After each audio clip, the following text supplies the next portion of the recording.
ورحمة الله وبركاته. نحمد الله العظيم، نصلي ونسلم على الرسول الكريم، أما بعد،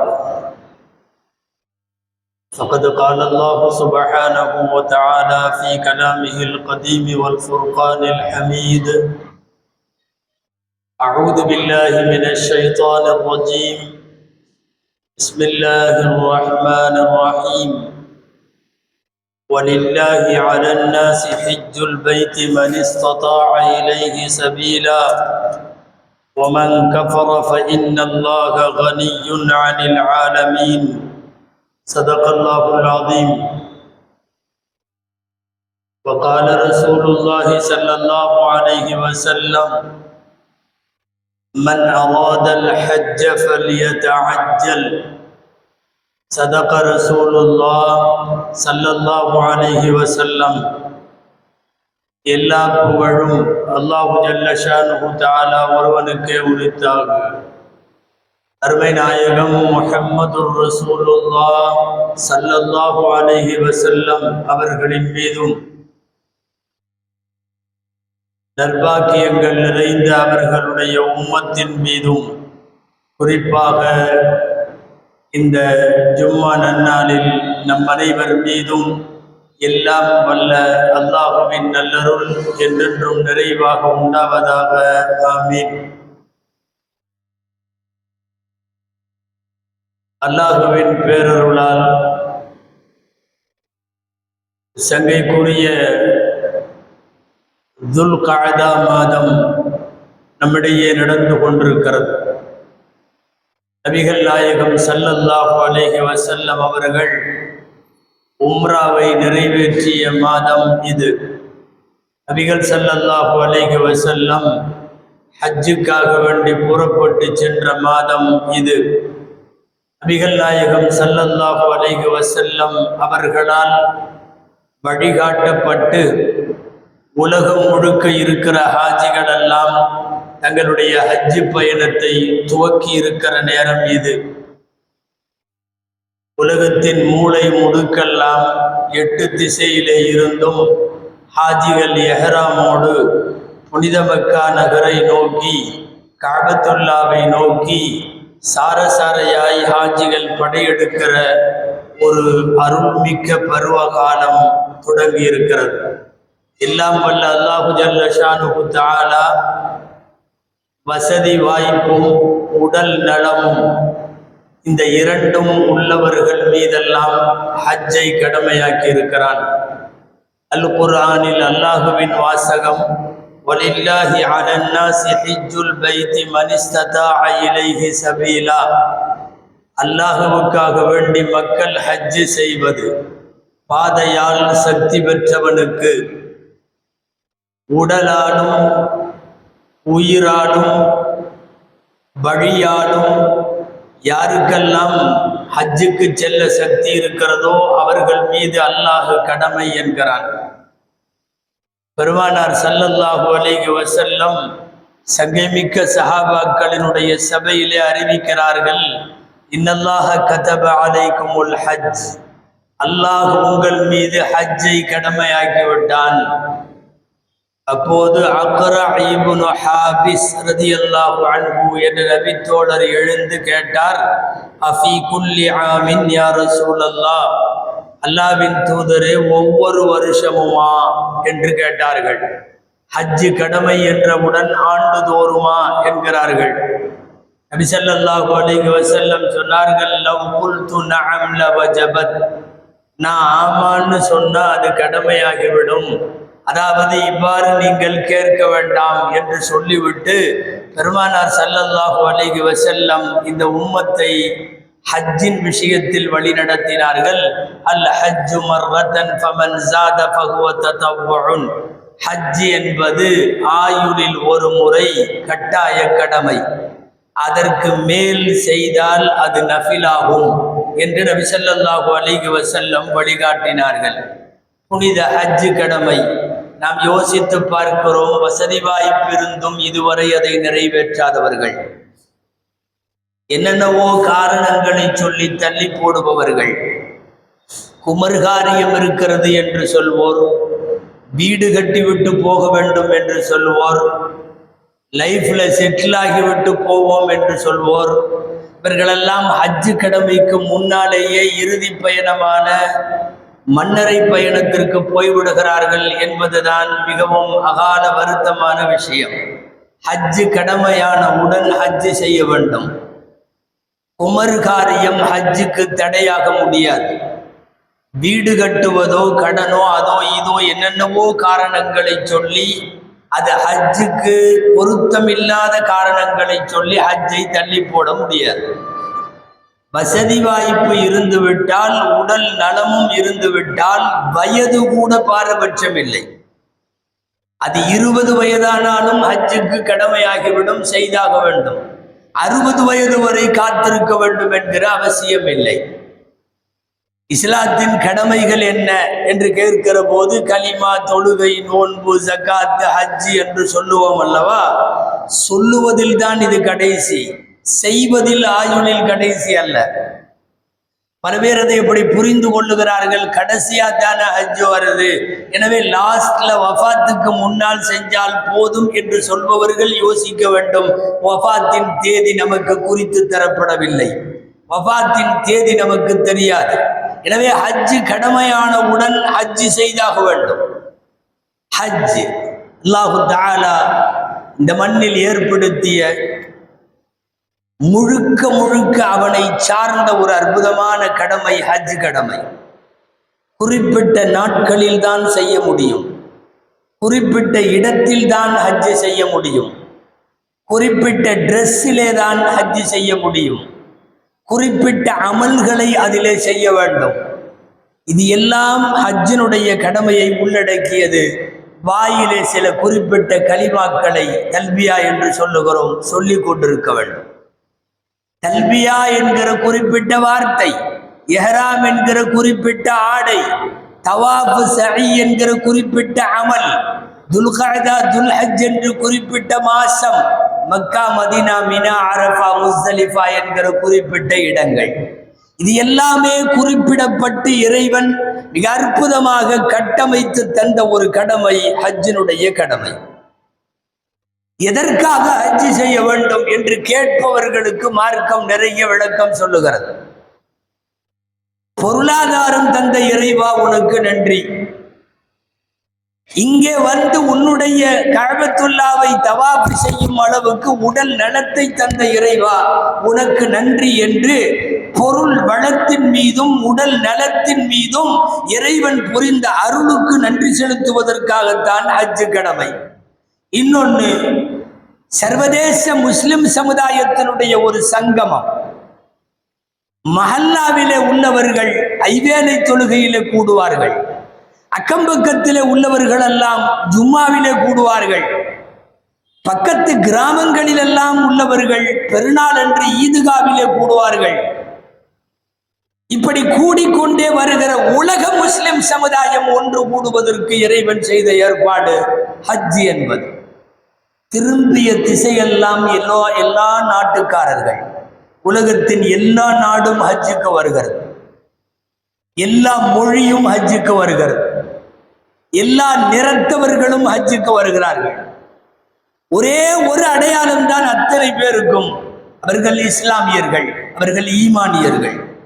எல்லாருடைய வாயிலும் ஒரு யூனிஃபார்மாக இருக்கிற ஒரே வார்த்தை லப்பைக் அல்லாஹும்ம லப்பைக், லப்பைக் அல்லாஹும்ம லப்பைக், லப்பைக் லா ஷரீக லக், இன்னல் ஹம்த வன் நிஅமத லக வல் முல்க் லா ஷரீக லக். இந்த வார்த்தை தான் எல்லா நாட்டவர்களும் சொல்லுகிறார்கள், எல்லா மொழி பேசுபவர்களும் சொல்லுகிறார்கள். ஒரு சர்வதேச இஸ்லாமிய சங்கமம் அல்லாஹ் ஹஜ்ஜில் ஏற்பாடு செய்கிறான், அதற்குத்தான் ஹஜ். நபிமார்களை நினைவு கூறுவதற்காக ஹஜ். பொதுவாக முஸ்லிம் உம்மத்தினுடைய முன்னோடிகள் நபிமார்கள், தீர்க்கதரிசிகள்.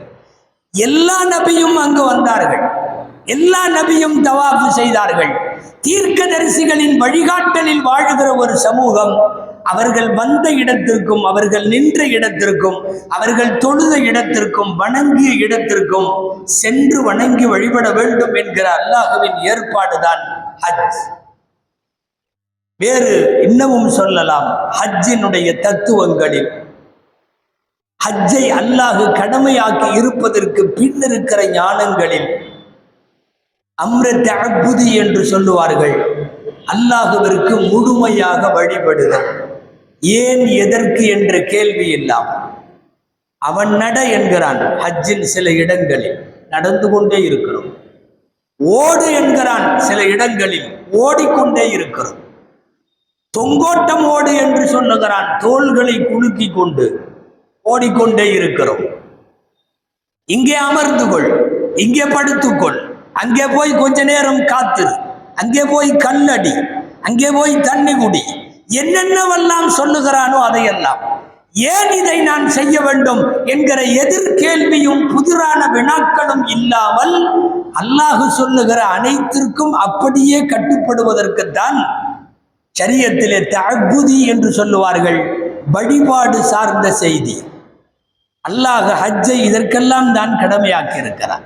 இதையெல்லாம் தாண்டி சொல்லுவதானால் ஹஜ் என்பது ஒரு இறை காதலின் பயணம், ஒரு இஷ்கின் பயணம், ஒரு பித்து பிடித்தவனின் பயணம். காதலிலே மூழ்கி போய் மூழ்கி போனவர்கள் ரப்பை காண்பதற்கு போகிற பயணம். பார்ப்போருக்கு அவர்கள் ஏதோ ஒரு கஅபா என்கிற கருங்கல்லை பிடித்து தொங்குவதாக தெரியலாம், அதன் திரையை பிடிப்பதாக தெரியலாம், அதன் சுவற்றை முத்தமிடுவதாக தெரியலாம். இது காண்போரின் பார்வை. ஆனால் அங்கே சுற்றுபவனின் கல்விலே அவன் அல்லாஹுவை பிடிக்கிறான், அவன் அல்லாஹுவை தொடுகிறான், அவன் அல்லாஹுவை முத்தமிடுகிறான், அவன் அல்லாஹுவோடு தன் இதயத்தை சேர்த்து கொள்ளுகிறான். முத்தமிடுவது கற்களாலான கஅபாவை அல்ல, அந்த கஅபாவை படைத்த ரப்புல் ஆலமீனை. அரபினுடைய காதல் கவிதைகளிலே வரும், மஜ்னூன் என்பவன் லைலாவின் வீட்டை போய் முத்தமிடுவான். அவன் காதலி லைலா வீட்டுக்குள்ளே இருப்பாள். முத்தமிடுபவனை பார்த்து சொல்லுவார்கள், உன் பெயர் மஜ்னூன், பைத்தியக்காரன் என்பது பெயர், சரியாகத்தான் வைத்திருக்கிறார்கள், சுவற்றை போய் முத்தமிடுகிறாயே என்று சொல்லுகிற போது அவன் சொல்லுவான், நான் சுவற்றை முத்தமிடவில்லை, அந்த சுவற்றுக்குள்ளே உள்ளவளை முத்தமிடுகிறேன். காதலியை முத்தமிடுவதாய் நினைத்து கல்லால் கட்டப்பட்ட சுவற்றை முத்தமிடுவதை போல் உலகமெல்லாம் அல்லாஹுவின் மஜ்னூன்கள் தான் ஹாஜிகள் எல்லாம். அல்லாஹுவின் விஷயத்தில் இவர்கள் மஜ்னூன்கள். ஆடை அலங்கோலமானாலும் தலைவிரி கோலமானாலும் அவர்கள் உண்மை காதலனை தேடி கஅபாவை முத்தமிடுவது ரப்புல் ஆலமீனை முத்தமிடுவதற்கு சமம். அப்படிப்பட்ட ஒரு இஷ்கினுடைய காதலுடைய பயணம். விவரித்து கொண்டே போகலாம் ஹஜ்ஜுக்கு பின்னாலே ஒளிந்திருக்கிற தத்துவங்களை. وَمَنْ يُعَظِّمْ شَعَائِرَ اللَّهِ فَإِنَّهَا مِنْ تَقْوَى الْقُلُوبِ. அல்லாஹுவின் புனித நினைவு சின்னங்களை கண்ணியப்படுத்துவது உள்ளங்களின் இறையச்சம் என்று குர்ஆன் சொல்லுகிறது. அல்லாஹுவின் புனித சின்னங்களை கண்ணியப்படுத்துவது முஸ்லிம் சமுதாயத்தின் மீது கடமை, ஒவ்வொரு முஸ்லிமின் மீதும் கடமை. அவனுடைய புனித சின்னங்களில் ஆக உலகத்தின் முதலும் புனிதமானதுமான சின்னம் காபத்துல்லாஹ். இதையெல்லாம் செய்வதற்கும் செல்லுவதற்கும் அங்கு போய் செய்வதற்கும் தான் இறைவன் ஹஜ்ஜை வைத்திருக்கிறார். யோசித்தால் உலகத்தில் விந்தையிலும் விந்தை. உலகத்தின் எந்த சமயத்திற்கும் இப்படி ஒரு குழு கிடையாது. ஒவ்வொரு ஊரிலிருந்தும் ஒவ்வொரு மஹல்லாவிலிருந்தும் மக்கள் கிளம்பி போய் ஒரு சமயத்தை சார்ந்தவர்கள் உலகத்தில் ஓரிடத்தில் ஒன்று கூடுவது என்பது உலகத்தின் வேறு எந்த சமயத்துக்கும் இல்லை.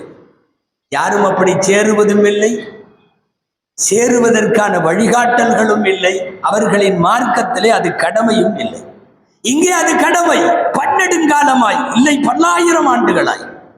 ஆச்சரியமாக இருக்கிறது இப்ராஹிம் அலைஹிஸ்ஸலாமின் அற்புதம்.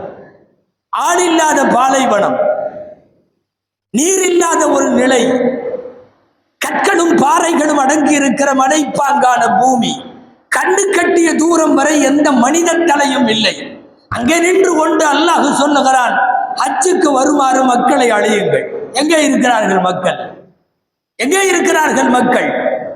தொலை தூரம் வரை மனிதர்கள் வசிப்பிடம் அல்லது, உயிர்கள் வாழுகிற இடம் அல்லது, வெறும் பாறை. நின்று கொண்டு இப்ராஹிம் அலைஹிஸ்ஸலாம் பல்லாயிரம் ஆண்டுகளுக்கு முன்னாலே சப்தமிட்டார்கள், அய்யுஹன்னாஸ் அஹலும்மு இலல் ஹஜ், அய்யுஹன்னாஸ் அஹலும்மு இலல் ஹஜ், ஜனங்களே ஹஜ்ஜுக்கு வாருங்கள். அவர்கள் கூப்பிடுகிற போது இந்த உலகத்தில் இன்றைக்கு ஹஜ்ஜுக்கு போயிருக்கிற பல கோடி பேர் பிறக்கவில்லை. அவர்கள் கூப்பிடுகிற இடத்தில் ஒரு 40 பேர் கூட இல்லை, 4 பேர் கூட இல்லை. ஆள் இல்லாத பாலைவனத்தில் ஒரு கட்டாந்தரையான பாறைகளை உள்ளடக்கிய ஒரு பூமியில் நின்று கொண்டு அந்த தீர்க்கதரிசி இப்ராஹிம் அலைஹிஸ்ஸலாம் கூப்பிட்ட குரலுக்கு உலகம் இன்று வரை இதோ வருகிறோம், இதோ வருகிறோம் என்று சொல்லிக்கொண்டே போகிறோம். லப்பைக் அல்லாஹும்ம லப்பைக்கு அதுதான் அர்த்தம். இதோ நான் வந்து விட்டேன், இதோ நான் வந்து விட்டேன். யார் கூப்பிட்டது? எப்போது கூப்பிட்டார்கள்? எந்த காலத்திலே அழைப்பு வந்தது? ஆனாலும் சாறை சாறையாய் உலகத்தினுடைய மனித திரள் போய்கொண்டே இருக்கிறது. அதனால்தான் ஹஜ்ஜு கடமை இஷ்கு சார்ந்தது. பொருளாதார கணக்கு போட்டவங்க எல்லாம் ஹஜ்ஜுக்கு போக முடியாது. காசு தீர்ந்து போயிருமேன்னு கணக்கு போட்டவங்க ஹஜ்ஜுக்கு போக முடியாது. ஹஜ்ஜுக்கு ஆசை வேண்டும், என்னை கூட்டி போ என்று துவா செய்ய வேண்டும். இது கொண்டு போய் சேர்த்து விடும். ஹாஜிகளுக்கு இந்த மார்க்கம் தருகிற மகத்தான வாக்குறுதிகள் நிறைய. அல்லாஹு அக்பர்.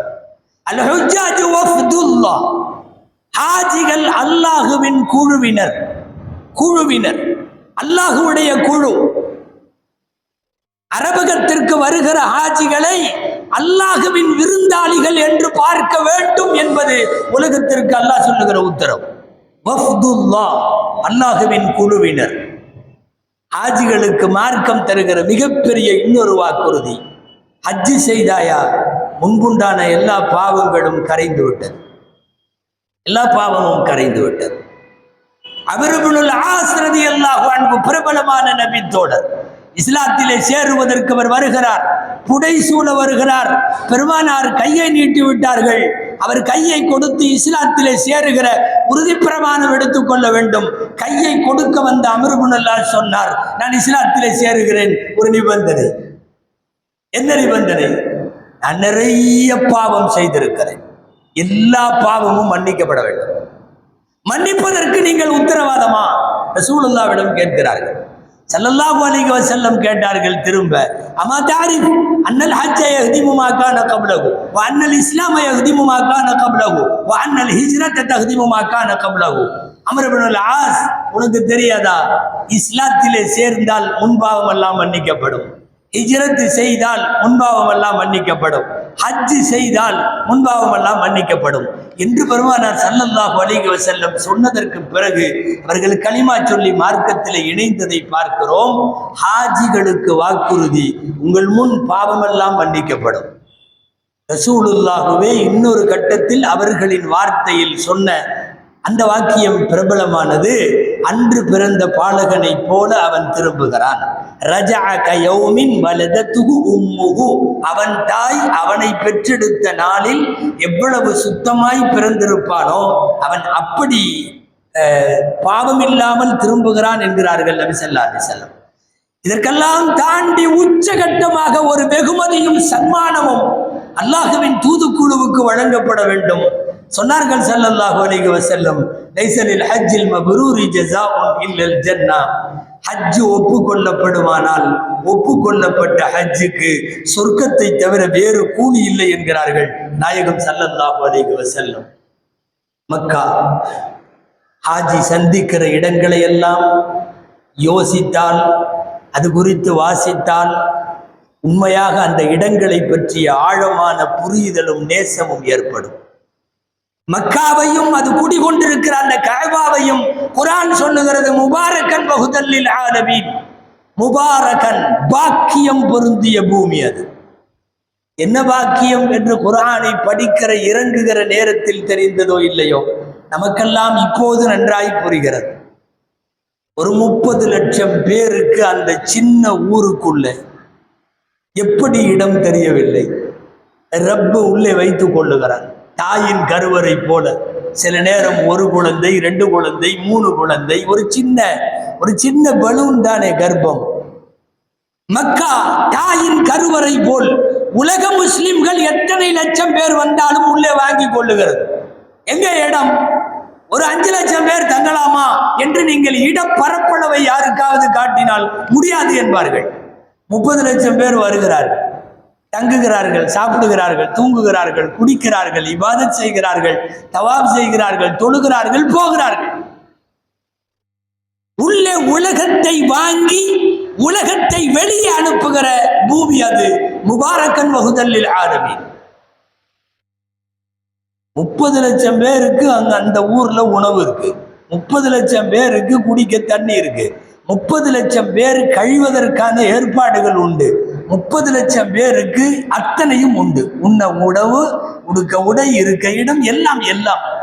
எப்படி சாத்தியம்? உலகத்திலே வேறு எந்த ஊரிலாவது சாத்தியப்படுமா? ஹஜ்ஜுக்கு போனவர்களுக்கு, உம்ராவுக்கு போனவர்களுக்கு தெரியும். அநேகமாய் உலகத்தில் கையிலே கைத்தடி இல்லாத போலீஸ்கள் அங்கு மட்டும்தான் இருக்கிறார். எந்த தடியும் இல்லை. 30 லட்சம் பேர் கட்டுப்பாட்டுக்குள்ளே இருக்கிறார்கள். 30 லட்சம் பேருக்கு லட்சக்கணக்கில் போலீஸா? இல்லை, சில 1000 பேர், சில 1000 போலீஸ். 30 லட்சம் மக்கள். கையில லத்தி இல்லை, கையில குச்சி இல்லை, கம்பி இல்லை. அதைவிட முக்கியம், வாயில கெட்ட வார்த்தை இல்லை. பல்வேறு ஊர்களின் காவலர்களாக இருந்தால் கையில் லத்தியும் இருக்கும், வாயில ஆறாங்களிமா இருக்கும். எந்த வார்த்தையும் இல்லை. ஹாஜி என்பதை தவிர வேறு வார்த்தை சொல்லுவதில்லை.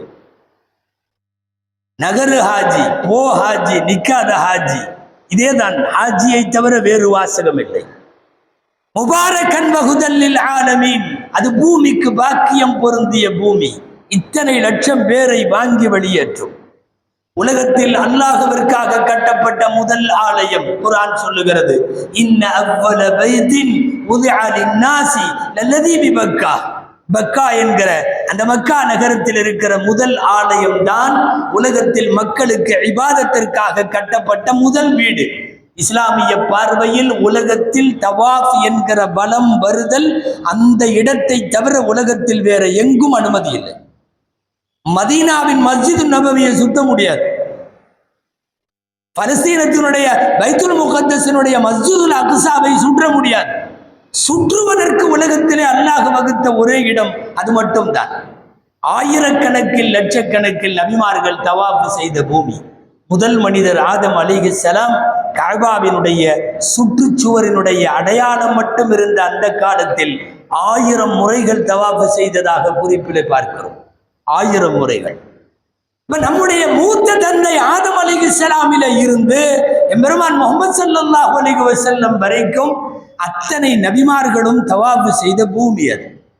ரசூலுல்லாஹுவுக்கென்று பிரத்யேகமாக சொன்னால் அல்லாஹ் சொல்லுகிறான், கிபிலத்தன் தர்வாஹா, நபியே நீங்கள் விரும்பும் கிபிலா, நீங்கள் விரும்பும் கிபிலா என்று சொல்லுகிறார். பெருமானாருக்கு பிடித்தமான கிபிலாவிலே போய் தவாஃப் செய்கிற பாக்கியம் ஹாஜியின் பாக்கியம். சொர்க்கத்திலே இருந்து வந்த கல்லை தொட்டு தொட்டு முத்தமிடுவதும், சொர்க்கத்திலே இருந்து வந்த அந்த ஹஜ்ருல் அஸ்வத் கல்லுக்கு தொலை தூரத்திலே இருந்து முத்தமிடுவதும், அதை பார்த்து மரியாதை செய்வதும், இதுவெல்லாம் ஹஜ்ஜு கடமையின் போது நிறைவேற்றுகிற போது ஹாஜிக்கு கிடைக்கிற மகத்துவம். அழுகையை அடக்கி கொண்டே வருவார்கள் நாயகம் ஸல்லல்லாஹு அலைஹி வஸல்லம்.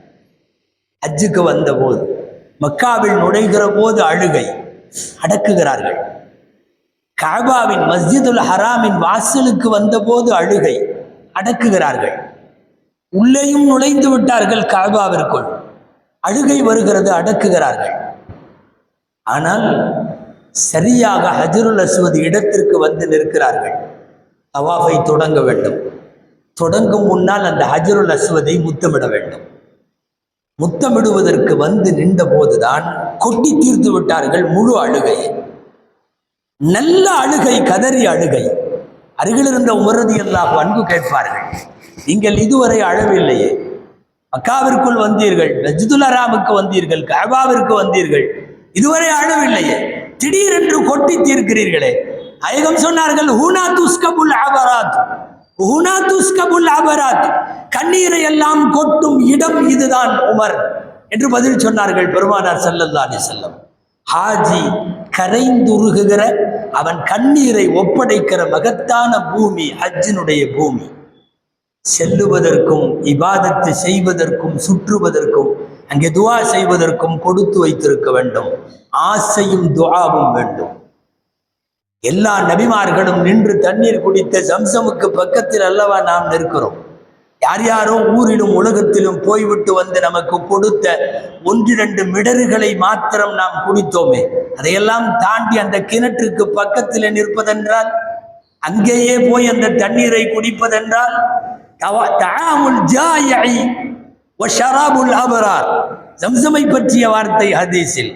அது பசித்தவனுக்கான உணவு, அது நல்லோர்களின் குடிநீர். ஷராபுல் அபரார், நல்லோர்களின் குடிநீர் ஜம்சம். அது தண்ணி அல்ல, தாகம் போக்கும் தண்ணி அல்ல, பசி போக்கும் உணவு என்கிறார்கள் நாயகம் ஸல்லல்லாஹு அலைஹி வஸல்லம். இதுவெல்லாம் அங்கே காண கிடைக்கிற கண் போதாத பாக்கியத்திற்குரிய இடங்கள் அவைகள் எல்லாம். ஒரு ஹாஜி மினாவிற்கும் அரஃபாவுக்கும் முஸ்தலிஃபாவுக்கும் வருகிற போது ஏறத்தாழ நபிமார்கள் வாழ்ந்த தடயங்களிலெல்லாம் அவன் ஒவ்வொரு நாள் வாழ்க்கை நடத்தி விட்டு வருகிறான். மினாவிலே வாழ்க்கை நடத்தி விட்டு வருகிறோம். இரவு பகல் அங்கே ஒரு கூடாரம் அடித்து தங்கி டென்ட்டிலே தூங்கி விட்டு வருகிறோம். இரவு பகல் அங்கே ஒரு கூடாரம் அடித்து தங்கி டென்ட்டிலே தூங்கி விட்டு வருகிறோம். எம்பெருமான் ஸல்லல்லாஹு அலைஹி வஸல்லம் 100 ஒட்டகங்களை குர்பானி கொடுத்த பூமியில் நம்முடைய ஹாஜி நிற்கிறார். எவ்வளவு பெரிய பாக்கியம்!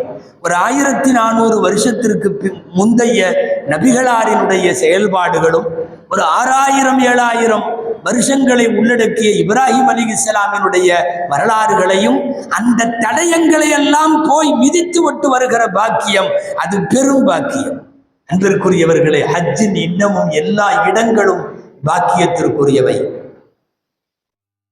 அவசிய தேவை, ஜீவாதாரத்திற்கு தேவையான அவசிய தேவையோ, ஹஜ்ஜுக்கு போகக்கூடாது என்று தடுக்கிற அரசனோ, போக முடியாத அளவுக்கு படுத்த படுக்கையா இருக்கிற வியாதியோ, இந்த 3 இல்லாம ஒருத்தன் வேணும்ட்டே ஹஜ்ஜுக்கு போகாம இருந்தா அவன் முஸ்லிமாக மரணிக்க வேண்டாம்.